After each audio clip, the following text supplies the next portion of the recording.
पिता ने कहा ठहर, तेरी इतनी जुबान चलने लगी, इतना बदल जाएगा तू।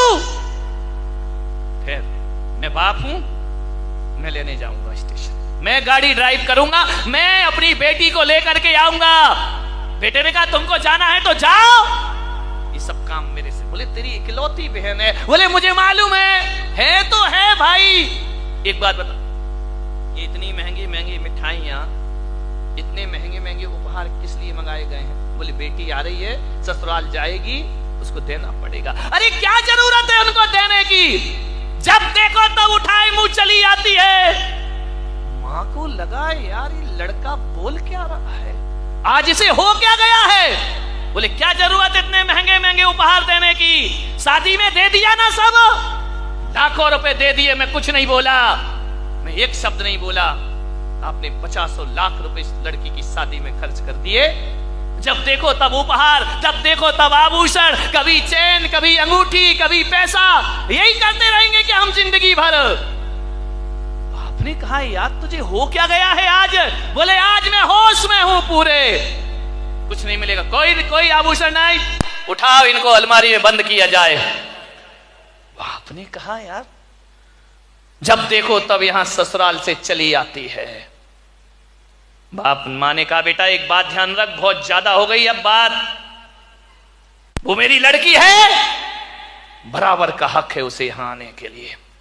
तेरा घर है तो उसका भी घर है, वो इस घर की बेटी है।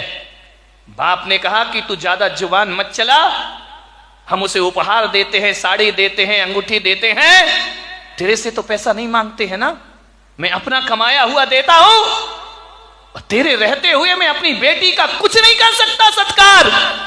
मैं क्या करता हूं, मैं तुझसे 1 रुपया मांगता हूं। लड़के ने कहा कुछ भी हो ये सब उसको नहीं दिया जाएगा। बाप ने कहा ठीक है ठहर, मैं लेने जाऊंगा। बोले ठहर जाओ, बहुत हो चुका नाटक इस घर में, ये भर भर के थैलियां भेज दी जाती हैं लड़की के घर में। मां रोने लगी कि आज त्योहार का दिन है, तू कैसी बातें कर रहा है। एक बात याद रख बेटा, जब तक हम जिंदा हैं बेटी इस घर में जरूर आएगी, कोई ताकत दुनिया की नहीं है जो रोक सके। हमने तुझे पाला है तो उसे भी पाल पोस कर बड़ा किया है, उस बेटी का अधिकार इस घर में पूरा रहेगा।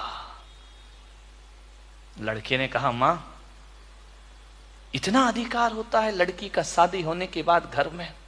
बोले क्यों नहीं होता है तो हमारी आत्मा का टुकड़ा वो, क्यों नहीं? जब तक हम जिंदा हैं बेटी आएगी इस घर में, कोई ताकत नहीं जो उसे रोक ले। बेटे ने कहा मां बहुत दर्द हो रहा है ना मेरी बातों का। बोले तुझे शोभा देता है, अपनी बहन के लिए ऐसा बोलता है? नहीं देता मां शोभा, इसीलिए तो बोल रहा हूं। आज बहुत दर्द हो रहा है ना, बहुत दुख हो रहा है ना तुम्हें, आज मैंने 2 कड़वे शब्द बोल दिए, आज बेटा दुश्मन लग रहा है ना तुम्हें। बोले बेटा दुश्मन नहीं, लेकिन तू ऐसा क्यों बोल रहा है?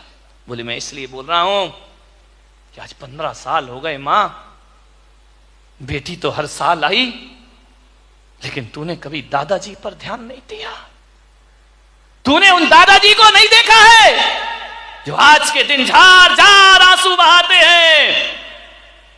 क्या हुआ? 15 साल से इस घर में बुआ नहीं आई है मां, ध्यान रखिए। और जब जब बुआ आती है तुम्हारे यही ताने रहते हैं जो मैंने आज बहन के लिए तुम्हें ताने प्रदान किए हैं। ये घर मां यदि बेटियों का है, इस घर में यदि बेटियों का हक है तो सबसे पहली बेटी तो आपकी बेटी नहीं, मेरे दादाजी की बेटी का हक पहले होना चाहिए, मेरी बुआ का हक इस घर में पहले होना चाहिए। मेरी बुआ जी 15 साल से नहीं आ पा रही है यहां, क्योंकि आपने जो अपमान उसका किया है, ये शब्द मेरे नहीं है मां, ये तूने ही तो कहे थे कि जब देखो तब चली आती है, यही शब्द तो मैंने बहन के लिए कहे हैं। और जब तुमने कहे थे कि इतना खर्चा होता है इस ननंद के आने पर, तो मेरे दादाजी ने भी तो यही कहा था ना कि मैं अपनी कमाई दौलत देता हूं, तुमसे क्या मांगता हूं। उस पर ब्रेक कौन होते हो तुम लगाने वाले, रोक लगाने वाले कौन होते हो? क्या इस घर में बुआ नहीं आना चाहिए? उसका भी तो घर है ना ये। 15 दिन 15 साल से राह देखती है मैं भी अपने पीहर में जाऊं। दुर्भाग्य है कि इस घर में बेटियों का तो स्वागत होता है, लेकिन बेटी बेटी में बड़ा भेद किया जाता है। अपनी बेटी बेटी, ससुर की बेटी बेटी नहीं है, ध्यान रखिए। आज ऐसी बेटियां भी हैं जो थाली लिए इंतजार करती हैं कि शायद पीहर से कोई बुलावा आ जाए हमारा।